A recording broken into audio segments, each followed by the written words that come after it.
Makeup करने से मैं कभी नहीं मना करता हूं और न कर रहा हूं, शौक से करो।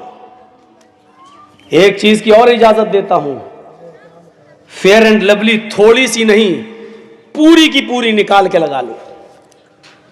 मैं मना नहीं कर रहा हूं, जायज है तुम्हारे लिए। हैं? ये मौलाना क्या कह रहे हैं? हाँ, पाउंड्स की क्रीम पूरी निकाल के लगा लो। कल तक मैंने कहा था लिपस्टिक औरतें नहीं लगाएं, लेकिन सारी कंपनियों ने जिम्मेदारी के साथ यह बयान लिखकर WHO को दे दिया है कि हम लिपस्टिक में खिंजीर की चर्बी, सूअर की चर्बी नहीं मिला रहे हैं। इस बयान के आ जाने के बाद मौलवी जर्जीस अब तुम्हें खुल के इजाजत देता है कि तुम अपने होंठों पर जितनी लिपस्टिक चुपड़ना चाहो चुपड़ो, लेकिन याद रखना सिर्फ अपने घर के अंदर, अपने शौहर के लिए। समझ रहे हो?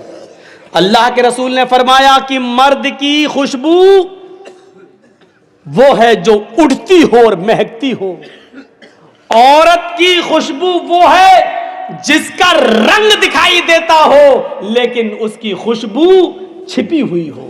यानी औरत खुशबू लगाकर, परफ्यूम लगाकर घर से बाहर नहीं निकल सकती, चमेली का तेल लगाकर घर से बाहर नहीं निकल सकती, डाबर आंवला का तेल लगाकर घर से बाहर नहीं निकल सकती, खुशबूदार कोई चीज लगाकर घर से बाहर नहीं, क्योंकि औरत की खुशबू, औरत की जीनत उस खुशबू में है जिसकी खुशबू जाहिर ना होती हो, दूसरे को नहीं लगती हो और उसका रंग जाहिर हो।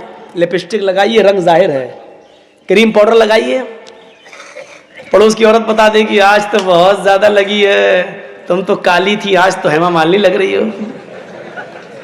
कोई हर्ज की बात नहीं है, खूब लगाओ, मैं मना नहीं कर रहा हूं, लेकिन घर के अंदर औरत की ज़ीनत जाहिर हो जाए, शौहर को उसका रंग जाहिर हो, लिपस्टिक, लेकिन बाहर लगा के नहीं निकल सकती हो।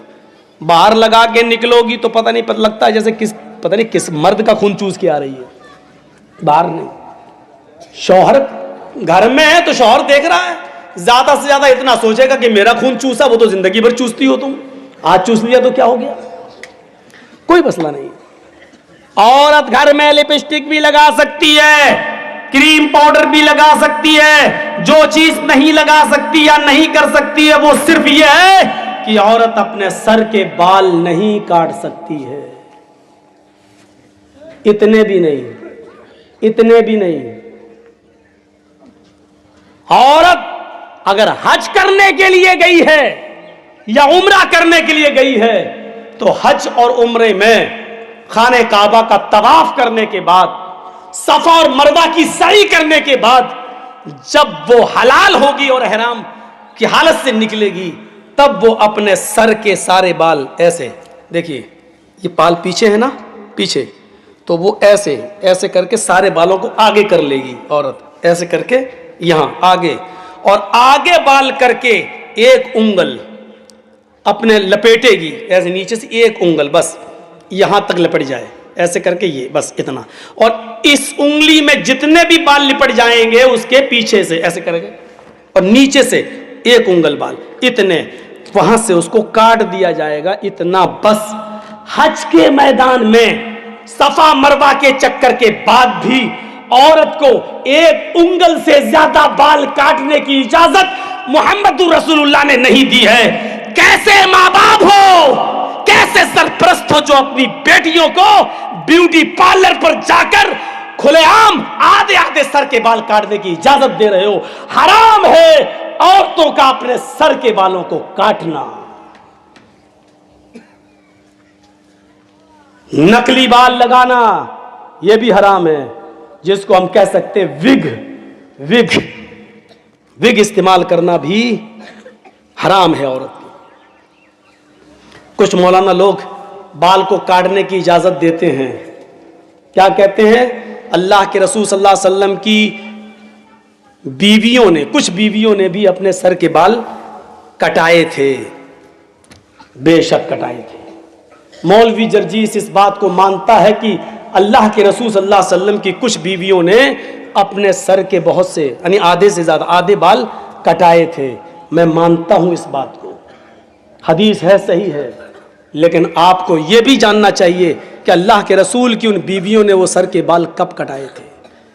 अल्लाह के नबी सल्लल्लाहु अलैहि वसल्लम ने फरमाया कि अल्लाह ताला ने मर्द को दाढ़ी से खूबसूरती दी है और औरत को सर के लंबे बालों से खूबसूरती दी है।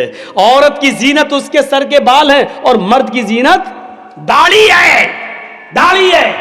तो जो औरत की खूबसूरती हो उसको काटने की इजाजत अल्लाह ताला कैसे दे देगा? नहीं देगा। जब तक अल्लाह के नबी जिंदा रहे और इस दुनिया में बाहयात रहे तब तक अल्लाह के नबी की किसी बीवी ने अपने सर के बाल नहीं काटे। मसला याद रखना, औरत की खूबसूरती शौहर के लिए, लंबे बाल वो शौहर के लिए रख सकती है, रखेगी, लेकिन अल्लाह के नबी के इस दुनिया से इंतकाल के बाद नबी की बीवियों ने कहा अब हमारा निकाह दूसरी जगह हो ही नहीं सकता है, क्योंकि हम दुनिया के सारे मुसलमानों की माएँ हैं और मां किसी बेटे के साथ निकाह नहीं करती है। अब हम दुनिया में किसी भी मर्द के साथ जब निकाह नहीं कर सकते हैं, सब मेरी औलाद है, सब मेरे बेटे हैं और अल्लाह के नबी अब जिस दुनिया में रहे नहीं, तो अब इस खूबसूरती का क्या फायदा, अब इस जीनत का क्या फायदा? मैं बनाओ सिंगार करूं तो किसके लिए करूं, ज़ेबो जीनत करूं तो किसके लिए करूं? ये सोच कर उन्होंने अपनी जीनत को खत्म करने के लिए, अपना बनाओ सिंगार को खत्म करने के लिए उनके सर के बाल उन्होंने कटाए। इसी तरीके से आज भी जो औरत शादीशुदा नहीं है या शादी नहीं करना चाह रही है या उसने इरादा कर लिया है कि हम शादी नहीं करेंगे, या जिसका शौहर इंतकाल कर गया है, अब वो किसके लिए बनाओ सिंगार करे? तो वो अपने सर के बाल काट सकती है। ज़ेबो जीनत वो किसी के लिए इख्तियार न करे, वो कर सकती है, लेकिन अगर उसका इरादा ये है अभी नहीं, अभी तो मेरे शौहर का इंतकाल हुआ है, 2-4 साल के बाद मैं दूसरा निकाह कर लूंगी, तो फिर निकाह का इरादा हो तो फिर वो सर के बाल नहीं काट सकती है। औरत के लिए सर के बाल काटना जायज नहीं है, विग लगाना जायज नहीं है, नकली बाल जोड़ना जायज नहीं है। अपने सर के लंबे बालों की चोटी बना सकती है, उसकी चोटी बनाना जायज है, लेकिन माफ कीजिएगा सर के सारे बाल को इकट्ठा करके गोल बनाकर अपने सर पर रख लेना यह जायज नहीं है। घर के अंदर कर सकती है, घर के बाहर जूड़ा बनाकर बाल लपेट कर और इधर इकट्ठा कर लेना, क्लिप लगा लेती हैं और इतना ऊंचा कर लेती है, लग रहा है जैसे कुतुब मीनार अपने सर पे खड़ी कर दी इसने, या ऐसा लगता है जैसे टिल्लू पंप रख दिया हो मोटर। ये जायज नहीं है। लेकिन हाँ, अपने घर के अंदर है, गर्मी लगती है औरतों को, क्या करें, घर के अंदर ठीक है, शौहर के लिए ठीक है, लेकिन घर के बाहर जा रही है तो फिर वो जूड़ा अपने सर के सारे बाल सर पर एक जगह इकट्ठा करके क्लिप लगा के नहीं जा सकती है। औरत के लिए बजने वाली, खनकने वाली कोई चीज पहनकर घर से बाहर निकलना जायज नहीं है। न वो चूड़ियां पहनकर निकल सकती है, न वो पैरों की पायल और पाजेब पहनकर घर से बाहर निकल सकती है। हाँ, सुन लो मेरी माँ बहनों, ऊंची एड़ी की चप्पल पहनकर भी, ऊंचे हिल की चप्पल पहनकर भी तुम घर से बाहर नहीं निकल सकती हो, तुम्हारे लिए जायज नहीं है, क्योंकि वो भी बचती है। जब तुम ऊंचे हिल की चप्पल पहनकर निकलती हो तो वो सीमेंट की बनी हुई सड़कों पर आवाज करती है, खट खट खट, वो इधर आवाज करती है खट खट खट, उधर नौजवानों के दिल धड़कते था, लेकिन वो मसला बताकर आगे निकल जाता था। हाँ, ये ऐसा नहीं, ऐसा है, ठीक, तो मुझे भी मालूम है यार। अरे मेरी हालत देख, मेरी आवाज नहीं निकल रही है, मेरा चेहरा, आंखों में गड्ढे पड़ रहे हैं, मेरे गाल पिचक गए, मेरा पेट पीठ से लग रहा है, लेकिन मांग नहीं पा रहे खाना। ऐसा गरीब इंसान। लेकिन जब सहाबा ने सुना कि बिलाल कि जूतों की आवाज अल्लाह के नबी सल्लल्लाहु अलैहि वसल्लम ने जन्नत में सुनी, खड़ा हो गए सहाबी, कहने लगे बिलाल जरा मेरे घर आओ। का क्या हुआ, तुम्हारी शादी नहीं हुई है? कि हाँ नहीं हुई है। आए बिलाल, क्यों नहीं की है? नहीं, करता तो हूं, लेकिन मैं इतना काला हूं कि मेरी शक्ल देखकर रिजेक्ट कर दिया जाता हूं, कोई लड़की मुझसे शादी के लिए तैयार ही नहीं होती। आए बिलाल परेशान मत होइए, मैं इस इलाके का अमीर इंसान हूं, दौलतमंद हूं, मेरे घर चलो, एक नजर मेरी बेटी को देख लो, अगर मेरी बेटी तुम्हें पसंद आ जाए तो मैं अपनी बेटी का निकाह तुम्हारे साथ करने को तैयार हूं। आए बिलाल, तुम्हारे साथ रहेगी मेरी बेटी तो वो भी जन्नत जैसे अमल करने लगेगी, वो भी जन्नत जैसे काम करने लगेगी। एक लड़के से शादी करने की वजह से अल्लाह मुझे भी जन्नत दे देगा। अरे बिलाल, दीनदार लड़के को अपनी बेटी देने के बदले अल्लाह शायद मुझे भी जन्नत दे दे। बिलाल चलो, मेरी बेटी देख लो, पसंद आ जाए तो मैं निकाह के लिए तैयार हूं। दूसरे साहबी उठे, अरे बिलाल उन्होंने पहले कह दिया है, इसलिए पहले उनकी बेटी देख लो, पसंद आ जाए तो कोई बात नहीं, निकाह कर लेना, और अगर पसंद ना आए तो बेधड़क मेरे घर चले आना, मैं अपनी बेटी का चेहरा दिखाने के लिए तैयार हूं। अरे बिलाल, मेरे घर आकर मेरी बेटी को देख लेना, अगर पसंद आ जाए तो मैं अपनी बेटी का निकाह तुम्हारे साथ करने को तैयार हूं। क्या देखा जाता था शादी में?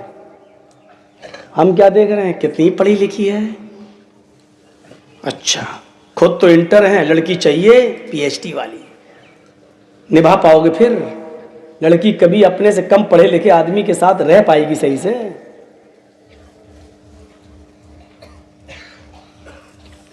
हम क्या देख रहे हैं और वो क्या देख रहे थे?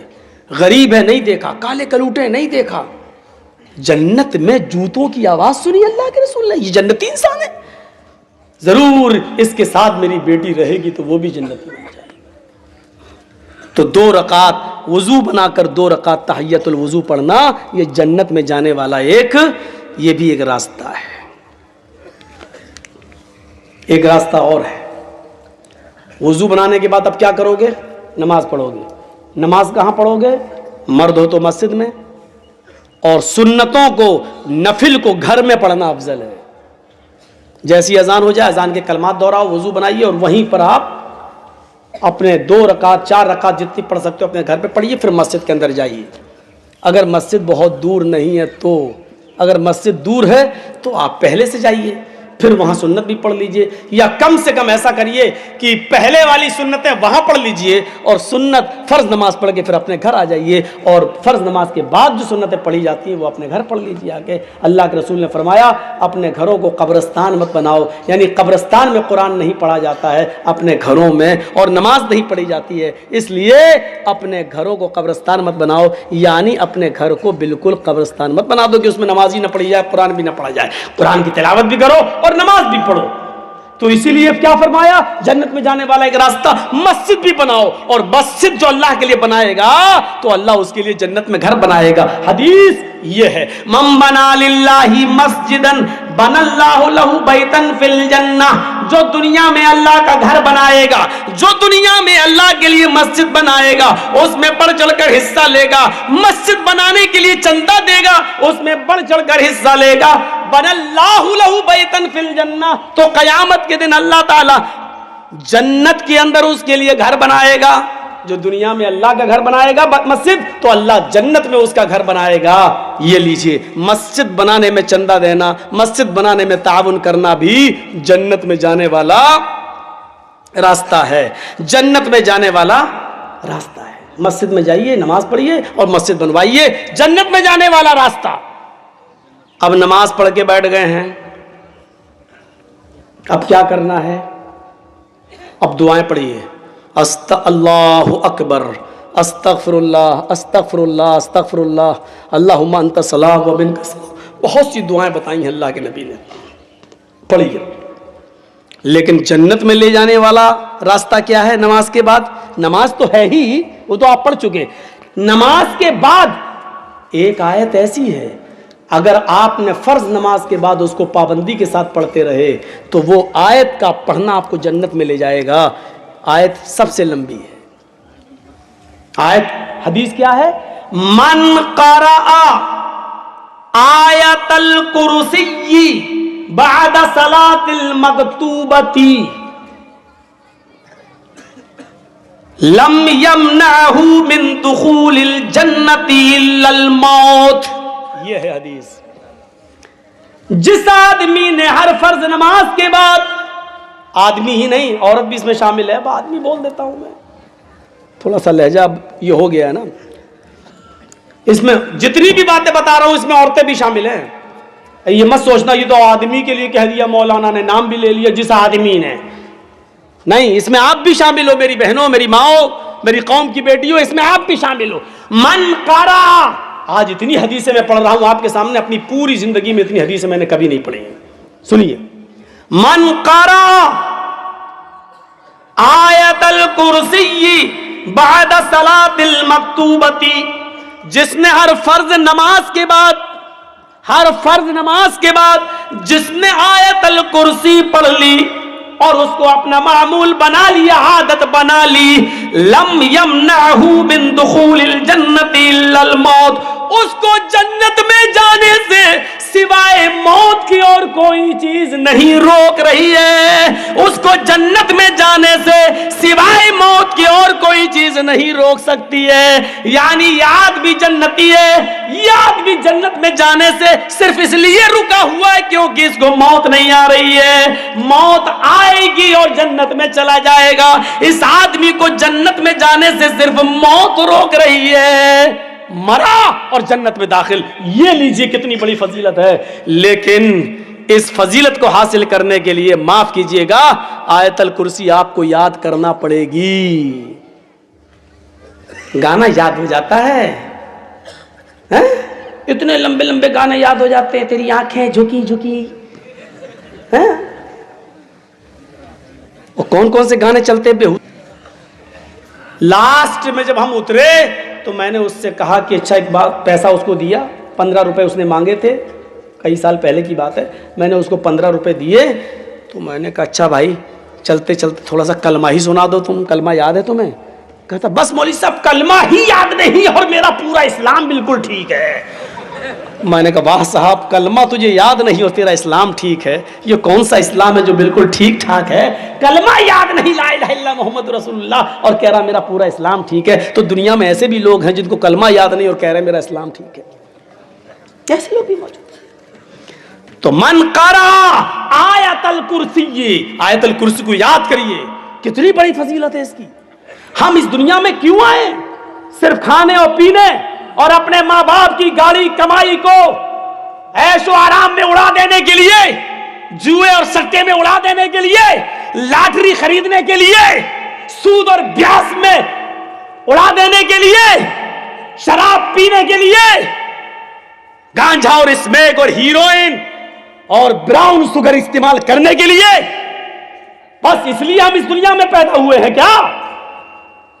अपने आप को पहचानो। कुरान तुम्हारे पैदाइश का मकसद बता रहा है, वमा खलक़तुल जिन्ना वल इंसा इल्ला लियअबुदून।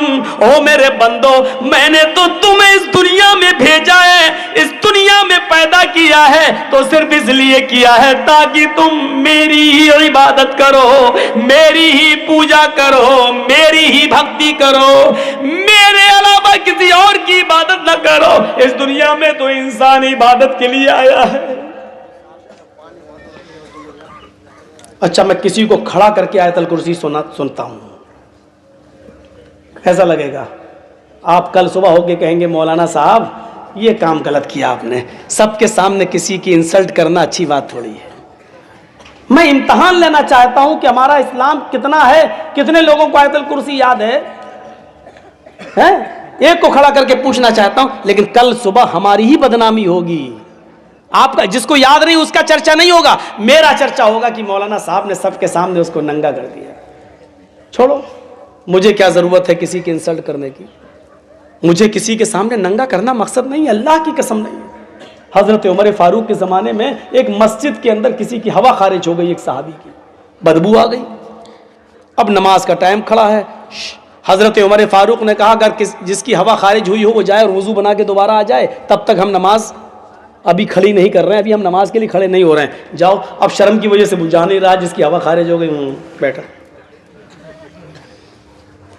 हजरत उमर ने 3 बार कहा जाओ ना, ये तो तय है कि हवा किसी की खारिज हुई है, लेकिन अब कोई न तो बता रहा है और न जा रहा है उठ के।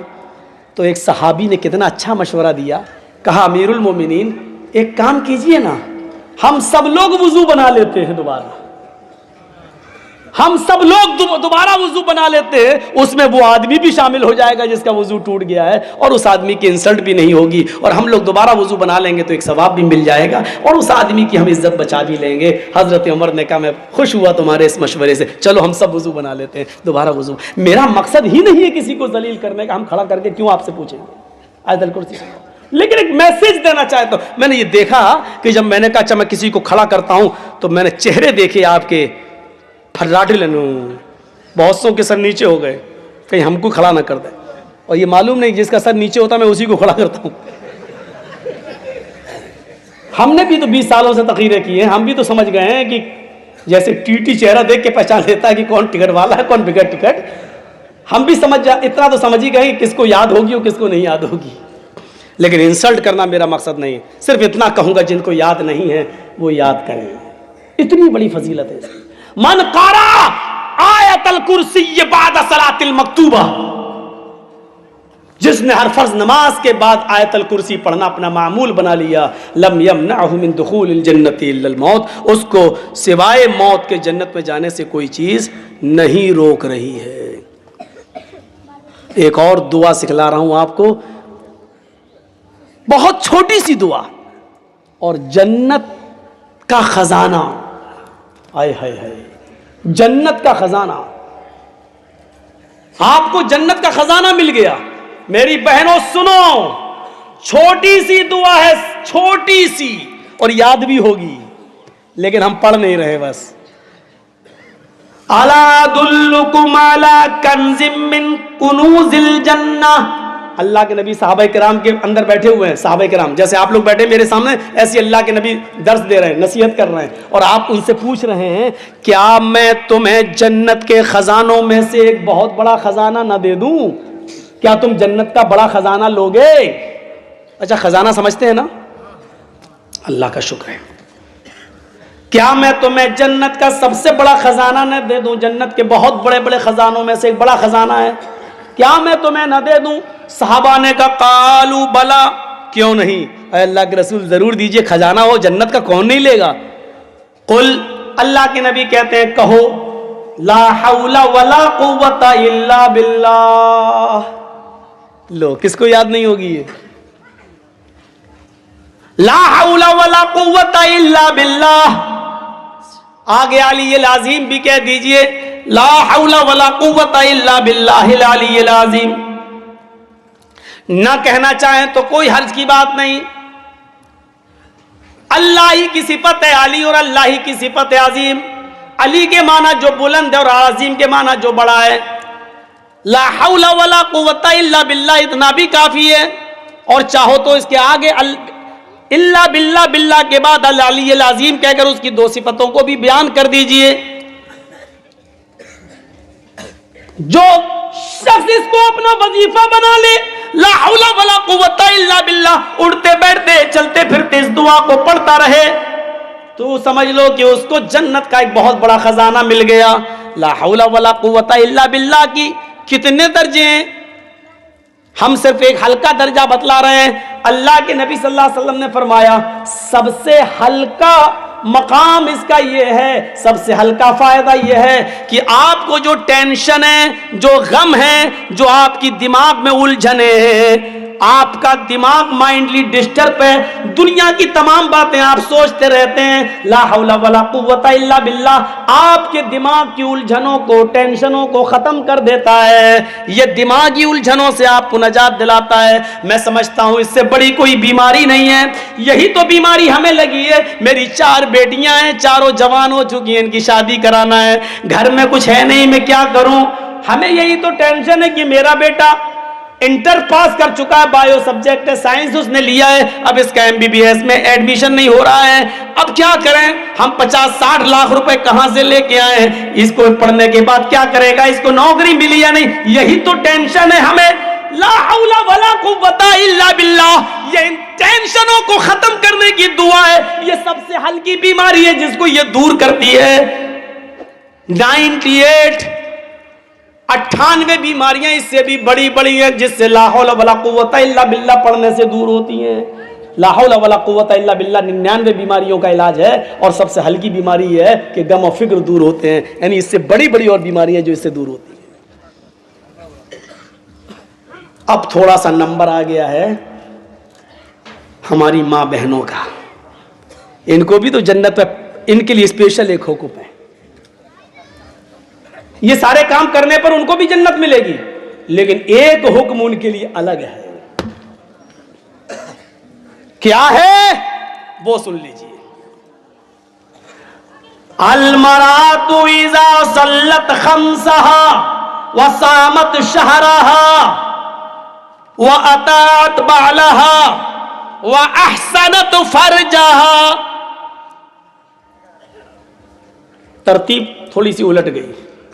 अहसनत फरजहा पहले है, व अतात बालहा बाद में है। चलो अब सही कर देते हैं।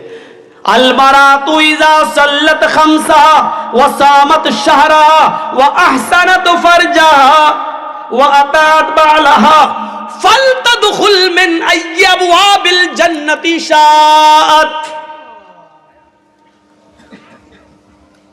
रवाहु अहमद फी मस्नदिही। इस हदीस को इमाम अहमद अपनी मुस्नद के अंदर लाए हैं, इमाम बैहक़ी अपनी सुनन के अंदर लाए हैं। हदीस सही है। औरत ये 4 काम कर ले तो उसको जन्नत में दाखिल होने से कोई चीज नहीं रोकती। कौन कौन से 4 काम है? बड़े आसान काम। मेरी मां बहनों सुन लो, तुम्हारे लिए। अलमरातु इज़ा सल्लत खम्सा, जो औरत 5 वक्त की नमाज पढ़ती हो। मर्दों के लिए भी हुक्म है, लेकिन यहां औरतों के लिए खास कर दिया गया। जो औरत 5 वक्त की नमाज पढ़ती हो, वसामत शहरा, और रमजान के पूरे महीने के रोजे रखती हो। औरत 5 वक्त की नमाज पढ़ती हो, साथ में थोड़ी सी अपनी बात एक हल कर दूं, उन दिनों में नहीं जिन दिनों में उसको नमाज पढ़ने से छूट दी है अल्लाह के नबी सल्लल्लाहु अलैहि वसल्लम ने। मसलन किसी औरत को पीरियड शुरू हो गया, एमसी शुरू हो गई, तो उसमें वो नमाज नहीं पढ़ेगी। जितने दिन उसको ब्लड आ रहा है नमाज छोड़ देगी। सामत शारा, रमजान के पूरे महीने के रोजे रखेगी। अगर उस महीने में उसको पीरियड शुरू हो जाए तो उतने रोजे छोड़ देगी जितने दिन उसको महीना आ रहा है। मगरिब की अजान में 1 मिनट रह गया है रोजा इफ्तार करने में, और 1 मिनट पहले उसको पीरियड शुरू हो गया, तो ये रोजा उसका बेकार माना जाएगा। पूरा दिन भर उसने रोजा रखा उस बेचारी ने, लेकिन 1 मिनट रह गया और उसको पीरियड शुरू हो गया, तो ये रोजा नहीं माना जाएगा। लेकिन बेकार नहीं होगा रोजा। अल्लाह ताला इतनी देर भूखा और प्यासा रखने के एवज उसको सवाब देगा, लेकिन रोजा उसका नहीं माना जाएगा। इस रोजे को बाद में वो पूरा करेगी, और इसके अलावा जितने छूटेंगे उन रोजों को भी बाद में पूरा करेगी। अल्लाह सवाब देगा उसको। सुबह से शाम तक बेचारी, वो तो नियत थी ना उसकी रोजे की, अब उसको 1 मिनट पहले ही अगर पीरियड शुरू हो गया तो उस बेचारी का क्या कसूर है? लेकिन रोजा नहीं माना जाएगा, अल्लाह सवाब देगा। जाओ बच्चों, अरे वो जो बच्चे खो गए थे उनको माँ बाप मिले कि नहीं मिले? और ना मिले हो तो हमको दे देना, भैया मैं जा रहा हूँ, ले जाऊंगा अपने घर। अगर फालतू हो तो मिल गए होंगे, मुझे मालूम है। आप मुसलमान पैदा करने में बड़े माहिर हैं, देखभाल करने में माहिर नहीं है कि बच्चों की देख रेख करें। बताइए, गांव का नाम तक नहीं बता पा रहा है। तो सुनिए मेरे भाइयों, अब फर्क दोनों में क्या है? उन दिनों में नमाज भी छोड़ेगी और उन दिनों में रोजा भी छोड़ देगी। फर्क दोनों में इतना है कि नमाज तो बाद में पूरा नहीं करेगी, जो नमाज छूट गई है उसको दोहराएगी नहीं, उसको पूरा नहीं करेगी, लेकिन जो रोजे छूट गए उनको बाद में पूरा करेगी। रमजान दूसरा महीना आने से पहले रोजों को पूरा करेगी, क्योंकि रोजे 2, 3, 5 छूटते हैं, लेकिन नमाजें 5-6 दिन की छूटती हैं, ज़ोहर असर में एक दिन में 5 रकातें छूटती हैं, मान लीजिए 5 दिन तो 25 रकात, कैसे वो पढ़ेगी? ये मुश्किल था उसके लिए। इसलिए अल्लाह के रसूल ने उन दिनों में नमाज ख़त्म ही कर दी उन औरतों के ऊपर, और गुनाह भी हटा दिए, उसको गुनाह नहीं पड़ेगा। देखिए, कोई ज़रूरी नहीं है जो हमारी अकल में बात ना आए वही सही है, जो अकल में आए वही सही है, ज़रूरी नहीं है। अकल क्या कहती है? नमाज पूरा करना चाहिए। क्यों? नमाज किसी हाल में माफ़ नहीं है। लेकिन अल्लाह ताला नमाज को दोहराने का हुक्म नहीं दे रहा कि 5 दिन की जो नमाज छूट गई उसको बाद में पढ़ें। देखिए, जो किसी भी हाल में माफ नहीं है, लेकिन औरत के ऊपर से माफ कर दिया। और जिसमें रोजा बाद में रखने का हुक्म है, जिसमें यह है रोजे की रुख्सत है, अगर सफर में हो तो रोजा छोड़ दो, हुक्म है। रोजा सफर में हो तो रोजा छोड़ दो, बीमार हो तो छोड़ दो। जिसको छोड़ने का हुक्म है उसके बारे में हुक्म यह है कि अगर जो छूट गए हो तो उसको बाद में पूरा करना पड़ेगा। अकल में नहीं आती बात, लेकिन मानना पड़ेगा, चाहे तुम्हारी अकल में आए या ना आए, क्योंकि मौलाना जर्जीस की अकल जो कह रही है वो इस्लाम नहीं है। इस्लाम वो है जो जनाब मोहम्मद रसूलुल्लाह ने हमें बताया। आपको मालूम है, हजरत अम्मार और हजरत उमर ये दोनों सफर कर रहे थे और एक जंगल में पहुंच गए सफर करते हुए।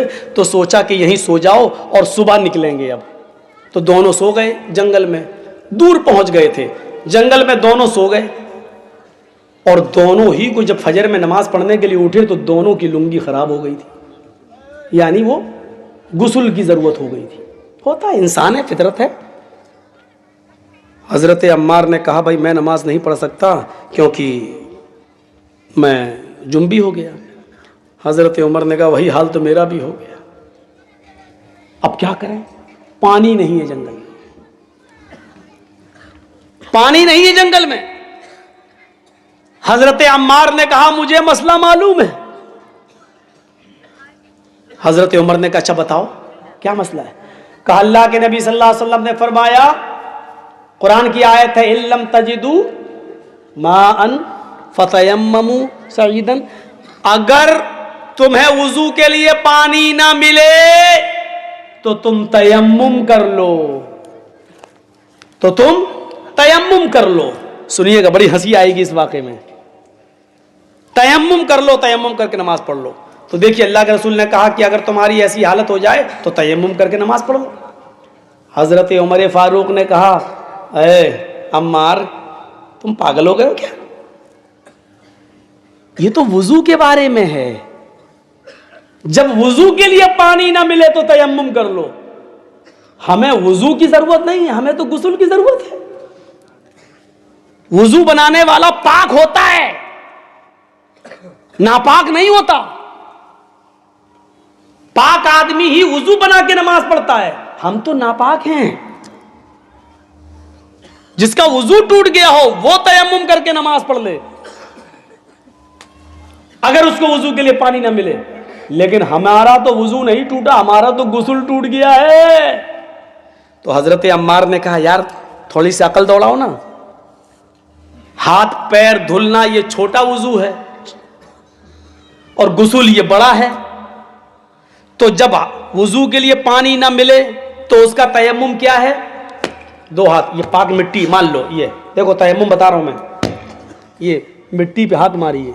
बहुत से लोग दीवार पे मान लेते हैं, माफ कीजिएगा, सॉरी, बहुत मौजरत के साथ। दीवार पे मारना, जब तक आपके हाथ में मिट्टी नहीं लग रही है आपका तयम्मुम नहीं होगा। मिट्टी होनी चाहिए। वो डेला होता है ना मिट्टी का, उसको भी आप ऐसे नहीं कर सकते, उसको फोड़ लीजिए। आप फोड़ के एक पेपर रख लीजिए, पेपर, और पेपर पे उस मिट्टी के ढेले को फोड़ के उसको चारों तरफ फैला दीजिए उस मिट्टी को, फिर उस पे हाथ मारिए ऐसे। अब जब मिट्टी हाथ में लग जाए आपके, तब इस मिट्टी को फूंकिए ऐसे, बस। अब ऐसे नहीं झाड़ लीजिएगा, ये मारा, मिट्टी लग गई, ये हो गया। अब इस पे ऐसे करिए, हो गया, हो गया। अब ये दायां हाथ बाएं हाथ की पुश्त पर, इधर पीठ पे ऐसे, और ये वाला हाथ, तयम्मुम हो गया आपका। अच्छा, तो कहा हजरत अम्मार ने, जब वुजू के लिए पानी ना मिले तो छोटा तयम्मुम कर लो, हमें गुस्ल के लिए पानी नहीं मिल रहा तो बड़ा तयम्मुम कर लेते हैं। तो हजरत उमर ने कहा बड़ा तयम्मुम क्या होता है? काट के पूरा जिस्म मिट्टी पे हम लोट लेते हैं, पूरे जिस्म पे मिट्टी लग जाएगी, नमाज पढ़ लेते हैं। हजरत उमर कहते हैं नहीं यार ये मुझे ठीक नहीं लग रहा है, जब तक अल्लाह के रसूल ने ऐसा किया। अरे किया नहीं है, लेकिन वुजू वाली हदीस पर कयास करो ना, जब वुजू के लिए पानी नहीं मिल रहा तो हाथ मार लो, हमें तो गुस्ल के लिए नहीं मिल रहा तो पूरे जिस्म पर मिट्टी फेर लो। हजरत उमर ने कहा मैं ऐसा नहीं करूंगा। हजरत अम्मार ने कहा मैं तो करूंगा। उन्होंने कपड़े अपने उतारे और हदीस के अल्फाज बुखारी के तमर्रक़्तु कमा तमर्रक़ुद्दाब्बा, मिट्टी पर ऐसे उलूटे पूरा जैसे चौपाया, 4 पैर वाला जानवर मिट्टी में कुलामंडिया खाता है, उठे और खड़े हो गए, नमाज पढ़ ली। हजरत उमर फारूक ने नमाज नहीं पढ़ी, कहा नहीं मैं जब पानी मिल जाएगा गुस्ल करूंगा तब इस नमाज को कज़ा करूंगा। ये दोनों लोग चले। याद रखना हजरत अम्मार ने नमाज पढ़ ली, हजरत उमर ने नमाज नहीं पढ़ी। दोनों ने अपनी अपनी अकल दौड़ाई। देखिए इस्लाम अकल पे नहीं चलता, लेकिन दोनों ने अपनी अपनी अकल दौड़ाई। हजरत अम्मार ने ऐसा करके नमाज पढ़ ली। हजरत उमर ने कहा नहीं, जब शहर में आए तो पानी मिल गया, करके पूरे जिस्म पे मिट्टी लगा ली। अल्लाह के रसूल हंसते भी गए और कहा कि आए अम्मार ये तुमने गलत किया, ऐसा नहीं करना चाहिए था। तो हजरत उमर खुश हो गए, देखो अम्मार का तरीका गलत निकला, मेरा सही हो गया। तो हजरत अम्मार कहते हैं अल्लाह के रसूल इन्होंने तो नमाज ही नहीं पढ़ी। कहा उमर तुमने क्या किया? कहा अल्लाह के रसूल जब पानी नहीं मिला तो हमने नमाज ही नहीं पढ़ी। हम जब शहर में चले गए, जब पानी मिल गया तो गुस्ल किया और गुस्ल करने के बाद हमने नमाज पढ़ी। आपने कहा उमर तुमने भी गलत किया। दोनों बड़े सहाबा अम्मार इब्ने यासिर, वो सुमैया का बेटा अम्मार जिसको इस्लामी तारीख में सबसे पहले शहीद कर दिया गया था और जिसकी शर्मगाह में नेजा मारा गया, सुमैया का बेटा अम्मार, यासिर का बेटा अम्मार, पुराना सहाबी, नबी की सोहबत में रहने के बावजूद एक गलती कर गए। अल्लाह के रसूल ने कहा अम्मार तुमने अपने जिस्म पर, पूरे जिस्म पर मिट्टी को जो मला वो भी गलत किया, और आई उमर तुमने नमाज न पढ़कर वक्त को छोड़ दिया और पानी के मिल जाने, पानी की तलाश में घूमते रहे और पानी मिलने तक तुमने नमाज का वक्त निकाल दिया, तुमने भी गलत किया। वुजू का तयम्मुम और गुस्ल का तयम्मुम एक ही है, चाहे वुजू के लिए पानी ना मिले या गुस्ल के लिए पानी ना मिले, इन दोनों सूरतों में एक ही तयम्मुम किया जाएगा। बस इतना काफी था कि अपने दोनों हाथों को जमीन पे मारते, फूंक लेते, चेहरे पे मर लेते, दायां हाथ बाएं हाथ पर, बाएं हाथ दाएं हाथ पे फेर लेते और नमाज पढ़ लेते। जरूरी नहीं है हमारी अकल जो सोचे वही सही हो। जर्जी साहब की अकल में अगर कोई बात नहीं आ रही है तो जरूरी नहीं है कि जर्जी साहब ये कहते हैं कि नहीं ये इस्लाम हो ही नहीं सकता। इस्लाम वो है जो जनाबे मोहम्मद रसूलुल्लाह सल्लल्लाहु अलैहि वसल्लम बता रहे हैं। चलिए मेरी माँ बहनों, हमारी अकल में नहीं आ रहा है अल्लाह के नबी ने नमाज क्यों माफ कर दी औरतों के ऊपर से, जबकि नमाज तो किसी भी हाल में माफ नहीं है। लेकिन अल्लाह के रसूल ने कहा औरतें नमाज नहीं पढ़ेंगी जो पीरियड में छोड़ी हैं, लेकिन रोजा पूरा करेंगी बाद में, दूसरा रमजान आने से पहले पहले रोजा पूरा करेंगी। हमारी अकल में नहीं आ रहा है, लेकिन मानना पड़ेगा क्योंकि ये हुक्म है जनाबे मोहम्मद रसूलुल्लाह का। दो चीजें, वह अहसनत फरजहा, अपनी शर्मगाह की हिफाजत करती हो। शर्मगाह की हिफाजत के दो माना हैं, एक तो यह है कि वो सिर्फ अपनी शर्मगाह को अपने शौहर के लिए इस्तेमाल कर सकती है, बस ये बिल्कुल खुला हुआ माना है। हाँ, और दूसरी शर्मगाह की हिफाजत का माना यह हुआ सतर की हिफाजत, यानी वो चुस्त कपड़े नहीं पहन सकती है। चुस्त कपड़े, लेगी पहन रही है, यहां से लेके यहां तक ऐसे आ रही है, जहां से चिपकी हुई है, यहां से ये रान दिखाई दे रही है, ये नंगी है औरत। यहां तक जंपर यहां तक है, लेकिन चिपका हुआ है बिल्कुल ऐसे, ये ऐसे चिपका हुआ है। कपड़ा है ये, लेकिन चिपका हुआ है। ये बाहों का ये हिस्सा दिखाई दे रहा है, इससे अंदाजा लग रहा है कि इस लड़की के या इस औरत के हाथ कितना, इसकी गोलाई कितनी होगी, इस रान की गोलाई कितनी होगी। इसको भी अल्लाह के रसूल ने नंगापन कहा है। निसाउन कासियातुन आरियातुन माइलातुन व मुमीलात। ऐसा जमाना आ जाएगा कि औरतों को तुम देखोगे कि वो कपड़े पहनेंगी लेकिन नंगी होंगी। ये ऐसी ही औरतों के बारे में कहा है। ड्रेस इंसान को मुहज्जब भी बना देता है और बेशरम भी बना देता है। ढीला ढाला लिबास इंसान को मुहज्जब बनाता है। मेरी मां बहनों, तुम्हें मेकअप से कोई मना नहीं करता।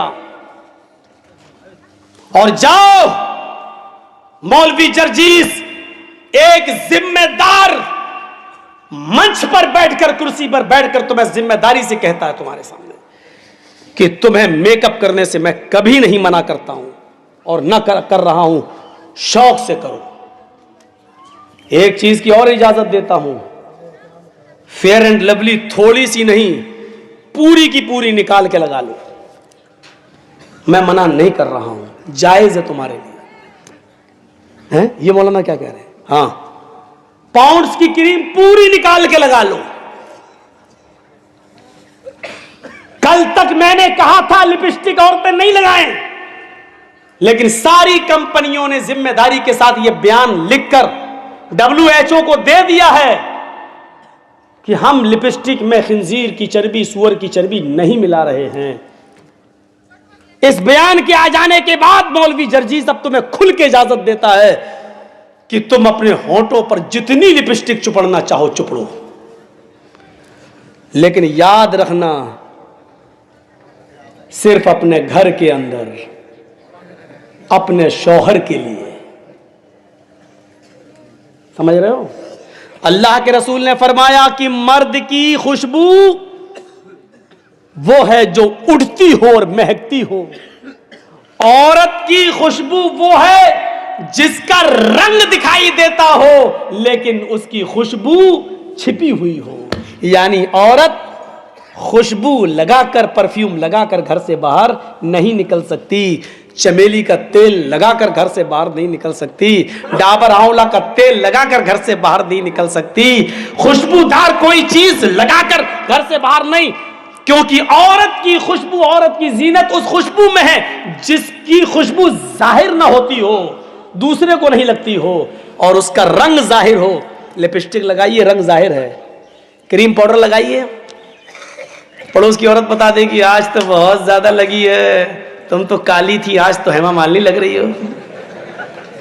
कोई हर्ज की बात नहीं है, खूब लगाओ, मैं मना नहीं कर रहा हूं, लेकिन घर के अंदर औरत की ज़ीनत जाहिर हो जाए, शौहर को उसका रंग जाहिर हो, लिपस्टिक, लेकिन बाहर लगा के नहीं निकल सकती हो। बाहर लगा के निकलोगी तो पता नहीं, पता लगता है जैसे पता नहीं किस मर्द का खून चूस के आ रही है, बाहर नहीं।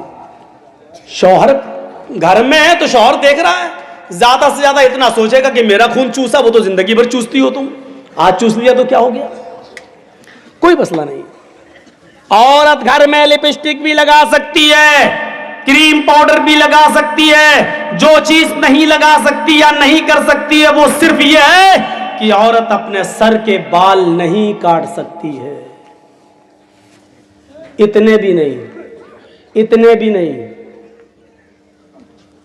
औरत अगर हज करने के लिए गई है या उम्रा करने के लिए गई है तो हज और उम्रे में खाने काबा का तवाफ करने के बाद, सफा और मरवा की सई करने के बाद, जब वो हलाल होगी और ihram की हालत से निकलेगी, तब वो अपने सर के सारे बाल ऐसे, देखिए ये बाल पीछे है ना, पीछे, तो वो ऐसे ऐसे करके सारे बालों को आगे कर लेगी औरत, ऐसे करके यहां आगे, और आगे बाल करके एक उंगल अपने लपेटेगी, ऐसे नीचे से एक उंगल बस यहां तक लपट जाए, ऐसे करके ये बस इतना, और इस उंगली में जितने भी बाल लिपट जाएंगे उसके पीछे से ऐसे करेंगे, और नीचे से एक उंगल बाल, इतने वहां से उसको काट दिया जाएगा, इतना बस हज के मैदान में सफा मरवा के चक्कर के बाद भी औरत को एक उंगल से ज्यादा बाल काटने की इजाजत